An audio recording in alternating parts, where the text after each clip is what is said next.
Welcome back to the show. I'm your host, Casey Banks. As you know, on this podcast, we always talk about things that can create happiness from within, and today's no different. So I want to talk about something we all do, which technically, if we did better, would change the way we connect with people, would change the way that we are understood. And that's mindful communication. I'm going to start by asking you this question and just think about it for a second. Have you ever walked away from a conversation and thought, that did not go at all how I thought that was going to go? Or I don't think they understood what I was saying. Or worse, like, I don't even think they were listening to me. Like, they were nodding, but I don't think they were listening to me. I think that this is very common. I know in coaching, the topic has come up a lot where people are like, I don't know how to communicate with my boss. Or I talk in my meetings, but my team just doesn't seem to understand me. Well, is it me? What am I doing wrong? Or let's say you're at home and you're trying to talk to your family member or your spouse, and you're like, I'm pretty sure I'm communicating effectively and they just aren't getting it. Like, I feel so misunderstood. I don't even feel heard. I think that there are ways that we can learn how to communicate clearly and confidently and make sure that what we're communicating makes an impact. So let's get into it. Mindful communication really truly is just being mindful and present while you're communicating. It's listening with intention, it's speaking with clarity, it's responding thoughtfully instead of just reacting to an impulse while the other person is speaking. And I know you're probably thinking, yeah, no, that's a no-brainer. I think everybody knows that. But the thing is, when we're actually in those moments, a lot of times we don't. We don't know that. We just don't react that way, which is why we have to be more mindful of it. So here's the cool thing, and I always geek out on the science. I know, bear with me, but neuroscience really does back this up. So when we communicate mindfully, when we are actually engaged and present, our brain's prefrontal cortex, which is the part of the brain that is responsible for decision-making, reasoning, that type of stuff, is it's like more logical, right? It stays in control and engaged.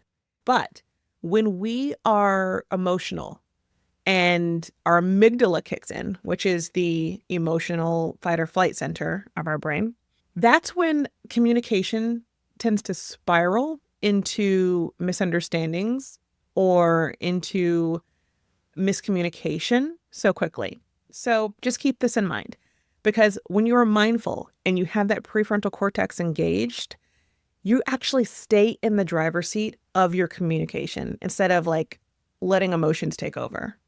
Going deeper into this, I'm sure people have heard of the power of active listening, where you're not just listening to what the person is saying, but you are actually listening to understand. So you're not listening so you can respond. You're actually listening to understand. And here's a fun fact about that, because this is a true stat, okay? Most people only remember about 25% of what they hear in a conversation.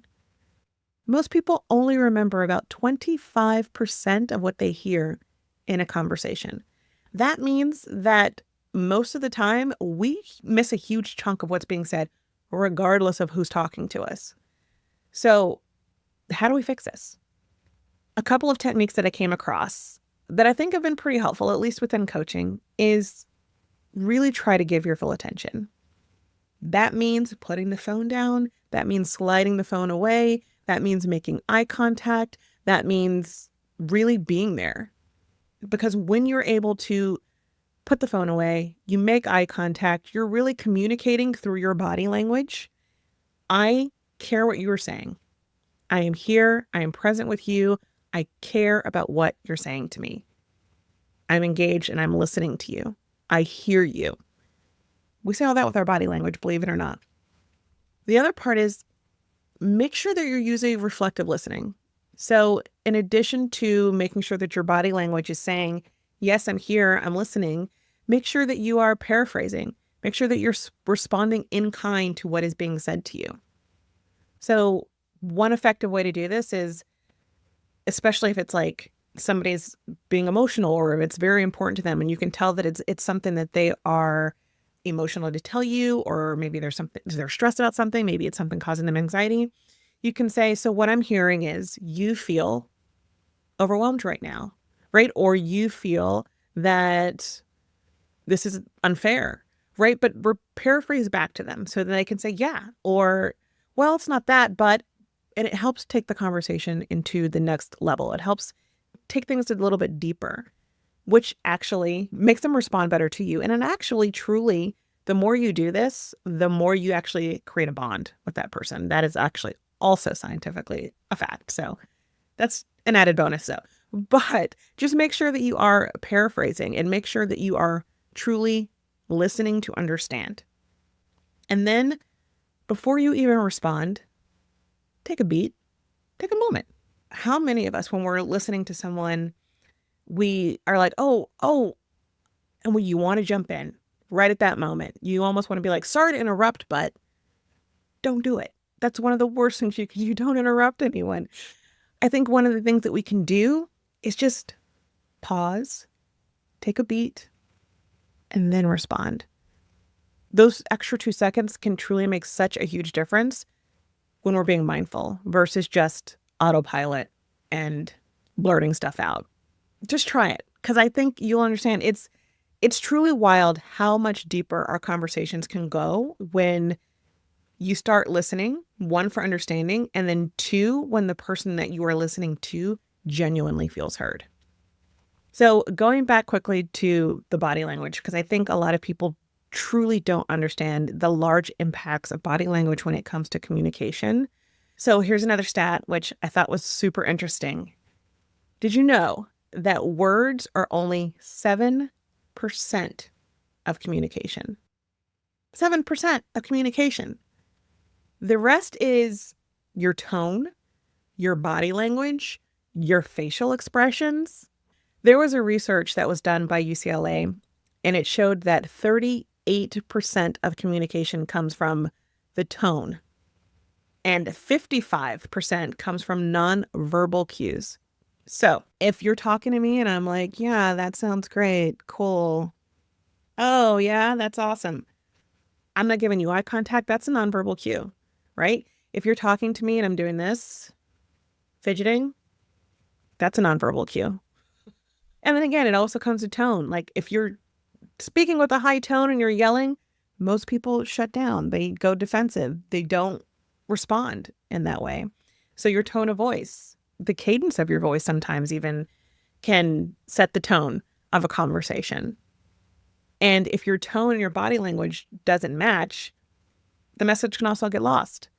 So I know it sounds like, wow, that's a lot to think of when you're just trying to communicate with somebody. But it's not. It really just truly breaks down into your tone matters.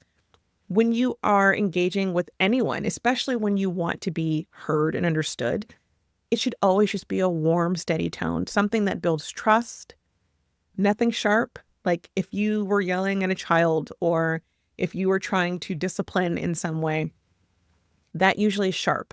It's usually rushed. But again, that creates tension. So a lot of times, especially even when you're disciplining, if you're disciplining a child, that is a great time to, once you get their attention, it might have to be sharp. But then once you are engaged and you want them to truly listen and understand and take in the words, the tone might need to shift. It might need to be something a little bit more warm. And then again, body language. So uncross the arms, turn towards the person, give eye contact, just show that you are engaged. And then, I don't know if you've heard about mirroring, but mirroring is really just matching the other person. And not in terms of like, not a miming, but mirroring is matching a person's energy. So if you want to like create a gesture or an instant of connection, you could be like, if they are excited, you're excited. If they're down, you're down. And it also creates a safe space for the other person. And it creates a safe space for you. I mean, put yourself in the other way. If somebody's mirroring your energy back to you and you're trying to communicate something, you instantly feel safe. You're like, oh, I feel like I can open up to you. I feel like I can be genuine. And then that feeling of comfortable where we are open and safe and maybe I can be a little vulnerable here, maybe, is also what helps to create really strong connections. So we've talked about listening. we've talked about communicating, but let's say you're at work and you're trying to talk to your boss or you're talking to a coworker or something, and you really want to make sure that you are communicating clearly and effectively. How do you do it? So the first thing is just make sure that your words are landing the way that you want them. And you've probably heard this. I think this even comes back from grade school. But instead of saying you, try I. So instead of putting it on a person, take it. So instead of saying, you never listen to me, right? You could say, I really feel unheard when this happens. This makes sure that the other person doesn't go immediately into the defensive, shut down, and then are just not listening to a word you say beyond you, blah, blah, blah, blah, blah, blah, blah, because they're not listening. The other thing is, again, we only retain a small amount of what we hear. So make sure it's concise. How many people do you know that can draw on and you're like, wait, what's the point? Right? So make sure that you are being clear. Make sure that the information is structured in a way that is to the point, it's concise, and instead of overloading with unnecessary details, just get straight to the point. And then again, this is also where tone comes in, because I know a lot of people, especially in the workplace, are just trying to get to the point. They're trying to be succinct. They're trying to be efficient. And if their tone is off, it just comes across like they're just jabbing at you. Like, blah, blah, blah. And you're like, whoa, that's intense. So make sure, again, that you're being warm. You can be warm, get to the point, be succinct. And then the other thing is manage your emotional triggers. So if you ever feel like you yourself are getting defensive, which will happen, right? But if you feel like you're getting defensive, pause, take that beat, breathe, deep breaths, get that vagus nerve going, activate that parasympathetic nervous system, which literally helps you calm down. And then remind yourself, I don't need to be emotional here. And then respond or ask questions. Another way to communicate confidently, and this is actually something that a lot of people don't do because it seems counterintuitive, but it's not. If you ask questions like, what are your thoughts on that? Or I just want to make sure I'm understanding correctly. Did you mean blah, blah, blah, blah, blah? But asking questions actually creates space for a real conversation. A lot of people think that asking questions means that you are not smart, you're not engaged, like they're like, oh, I don't want to seem stupid. It's actually the opposite. When you ask questions, you are showing that you're engaged. You're showing that you actually care about this conversation. And that allows the conversation to have space.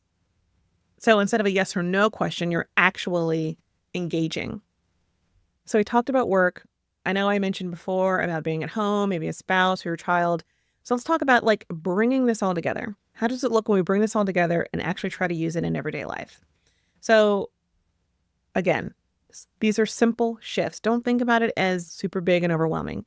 So before you start an important conversation, take deep breaths, center yourself, and then go. Also, when someone's talking, repeat what they're saying to yourself silently in your mind so you can really retain what they're saying before you respond. Also, before responding, especially if you're going to respond in disagreement, ask yourself, am I speaking to express or defend? Because if you're coming from a place of defense, really think about that and think about how you can reframe it to express your feelings versus defend yourself. That's a big one. So just remember, mindful communication is not about being perfect. It's just about being present. Just be present, because the more you practice it, the more natural it becomes. I know it sounds like a lot, but I promise if you try this, you'll notice that you are having more meaningful conversations. You are having deeper relationships with people. Your misunderstandings are scarce to none. And I'm going to do a new thing now where in these segments, I'm going to just do a challenge for all of us. Pick one mindful communication skill that we shared in this episode, whether it's pausing before you respond or listening with intention or creating small shifts just in your body language, Whatever it is, pick one and try it and just see how it feels. And if you found today's episode helpful, don't forget to subscribe and share it with someone who could use it also. And I'd always love to hear your thoughts. So please message me and let me know how mindful communication is showing up in your life. Until next time, keep showing up with intention and leading with clarity. As always, if it comes from a place of love, it'll be best received. That's all we have for today. I encourage you to tune in next time because we are actually having a special guest on, Dr. Lewis, who actually goes into how storytelling has been proven to deepen connections. You don't want to miss it.